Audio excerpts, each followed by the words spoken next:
Portanto, assim como vocês receberam a Cristo Jesus, o Senhor, continue a viver nele, enraizados e edificados nele, firmados na fé, como foram ensinados, transbordando de gratidão. Colossenses 2, do 6 ao 7.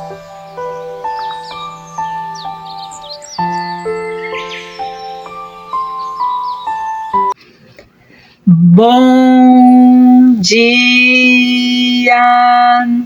Estamos de volta com as nossas reflexões matinais enraizados em Cristo, meditando na vida de Davi, o homem segundo o coração de Deus.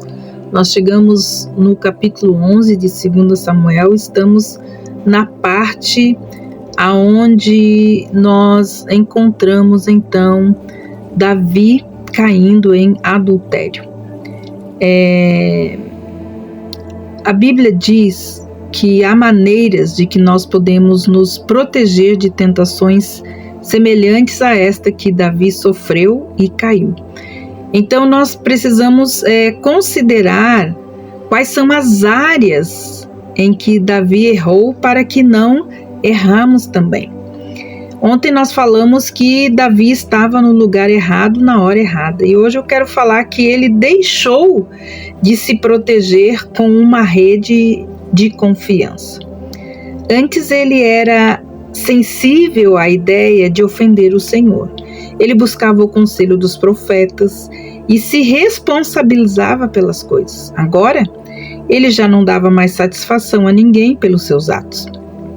Aparentemente, nem mesmo a Deus. Todos nós precisamos estar cercados de pessoas com a permissão de nos pedir satisfações e nos questionar quando é necessário. Já discutimos a questão da prestação de contas no capítulo anterior. Agora veremos algumas das consequências de viver sem prestar contas a ninguém. Ninguém questionava as ações de Davi, embora todos soubessem que ele estava errado. Não precisamos desse tipo de aliado, precisamos? Quero pessoas em minha vida que me amem o bastante para me confrontarem quando necessário e que me ajudem a não cair. A palavra de Deus diz que quem ama, confronta. Davi, ele se acostumou a obter tudo o que desejava. Que hábito perigoso, né? Ele fora longe demais, tomou para si algo que pertencia a outro e ninguém chamou a atenção dele. Mas Deus lhe pediu satisfação. A terceira coisa que Davi errou foi que ele estava solitário. Davi se permitiu ser tão exaltado que acabou ficando só. As palavras de 2 Samuel 9:1 mostram a solidão de Davi. Diz assim: resta ainda alguém da família de Saul a quem eu possa mostrar lealdade por causa da minha amizade com Jonatas? Uma vez, um palestrante muito conhecido disse que toda rebelião, ela sempre começa no isolamento. Como podemos evitar esse tipo de erro? Há 3 coisas ou 3 precauções que nós devemos tomar para prevenir de não cair no pecado como consequência da solidão. Primeiro, esteja sempre atento para cumprir as responsabilidades que Deus lhe deu, mesmo que você esteja só. Outra coisa é construir uma rede de pessoas confiáveis para você prestar contas. E, se possível, evite longos períodos de isolamento. Poderíamos ainda acrescentar uma 4ª precaução. Conscientize-se da natureza progressiva do pecado. O restante desse capítulo vai focalizar na 4ª medida. Acredito que todos nós conheçamos a progressão do pecado.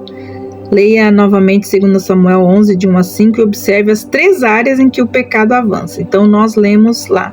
Vamos ler mais uma vez. 2 Samuel, versículos de 1 a 5 diz assim: uma tarde, Davi levantou-se da cama e foi passear pelo terraço do palácio. Do terraço ele viu uma mulher muito bonita tomando banho e mandou alguém procurar saber quem era, e disseram-lhe: é Betseba, filha de Eliã e mulher de Urias, o hitita. E como sabemos, ele então manda trazerem aquela mulher, e então ele cai em adultério. Então, o primeiro passo de Davi pecou em pensamento. No começo, ele viu a mulher banhando-se e achou muito bonita. Aquela visão se tornou, então, um desejo. A semente do pecado foi plantada em sua mente quando ele se demorou no terraço. Essa semente é plantada primeiro na mente. O segundo passo, ele pecou em palavras. Se não confessarmos e não nos arrependermos da intenção de pecar, o pecado irá gerar um próximo estágio. Então, o pensamento de Davi se desencadeou em palavras. Deus sabe que nossas ideias, ou o que pensamos, o que repensamos, pode se transformar em palavras. Esta é a razão porque Ele nos diz que devemos meditar nele e em sua palavra. Pense na velocidade com que o pecado acha o seu caminho na mente e na boca. Se começarmos a pensar em adultério e não permitirmos que Deus cesse esses pensamentos, começaremos a falar de adultério de uma forma ou de outra. Assim como Davi, a palavra nos induz à indução. Tentações raramente vão direto da mente para a ação. A segunda parada dela é sempre a boca. Vai se falar dela antes de agir. O método de Davi com certeza não foi útil, não foi sutil, na verdade, né? Ele avistou Betseba e acolheu desejos errados. Então ele colocou isso na sua mente. Então chamou alguém, ou seja, expressou o seu interesse. Terceiro, a participação da boca. Esses dois passos propiciaram então um terceiro. Davi pecou em ação. Primeiro ele flertou com o adultério em pensamento, depois em palavras, não parando em nenhum desses lugares para se arrepender e pedir ajuda de Deus. Ele seguiu então a ação. Davi, ele cometeu adultério que gerou uma série de consequências. Durante anos, considerando a confissão e o arrependimento, classifiquei meus pecados de acordo com as 3 áreas de que tratamos aqui. Quando nós oramos, devemos pedir ao Senhor que traga em nossa mente qualquer pecado de pensamento, palavra ou ação. Tudo sempre se enquadra nessas 3 categorias. Por meio do exemplo de Davi, podemos perceber as 3 áreas que podem atuar ao mesmo tempo e gerar graves pecados em nossas vidas. Se pensamentos errados produzem palavras erradas, elas devem produzir ações erradas. Devemos permitir que Deus dê fim ao pecado pela raiz, ou seja, na esfera dos pensamentos, das ideias. Então é sábio confessar explicitamente os pecados de nossos pensamentos, pois os tais são tão frequentes e corriqueiros que quase passam despercebidos. A inveja, o erotismo, as críticas precipitadas, os maus julgamentos podem ser fermentados em nossa mente sem qualquer reconhecimento disso também como um pecado. Uma consciência aguçada dos pensamentos errados nos será de grande valia. Adotar o hábito de confessar pensamentos errôneos não é lembrar-nos constantemente do quão desgraçados nós somos, mas sim de como nós somos vitoriosos. Confessar tais pensamentos detém o pecado em primeiro estágio, antes que ele ocupe a nossa boca e contamine as nossas ações. Se eu permitir que o Pai estanque a iniquidade antes que ela passe da mente para a palavra ou para a ação, a única pessoa a sofrer serei eu. Uma vez que o pecado avança da mente para a boca e desta para as ações, envolvemos outros, e então as consequências e os castigos, se agravam ainda mais. Pensamentos não controlados geralmente vão adiante. Nossa mente não pode ser suficientemente pura, pois a pureza vem com uma atitude radical quanto aos pensamentos. Deus pensava em nós quando mandou que o amássemos com todo o nosso entendimento. Vamos pensar, e vou deixar aqui algumas passagens bíblicas que podem se tornar prioritárias em nosso momento de oração. E elas podem nos levar à pureza de pensamento, de palavras e ações, principalmente diante do Pai.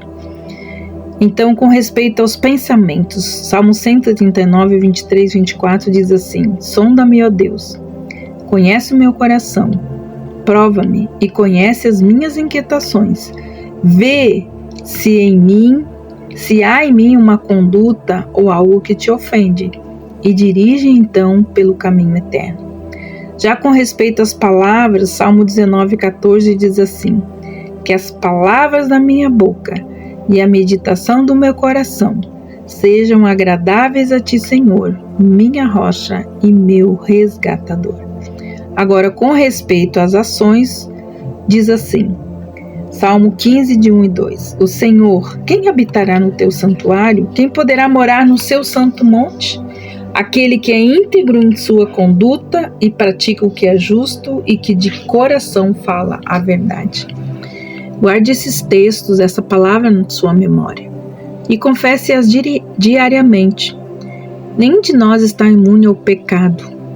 2 tipos de pessoas estão em perigo maior. Aquelas que pensam que nunca poderão ser tentadas e aquelas que não estão sendo tentadas. Que possamos alcançar a misericórdia divina e sermos ajudados nos momentos mais difíceis. Que Deus abençoe você. E até amanhã com as nossas reflexões matinais enraizados em Cristo. Lembre-se, é pela raiz que se corta a iniquidade, que está na nossa mente, que desce para a nossa boca e que se transforma em uma ação. Que o Senhor nos perdoe e que o Senhor nos livre do mal, de pensamento, em nome de Jesus. Amém.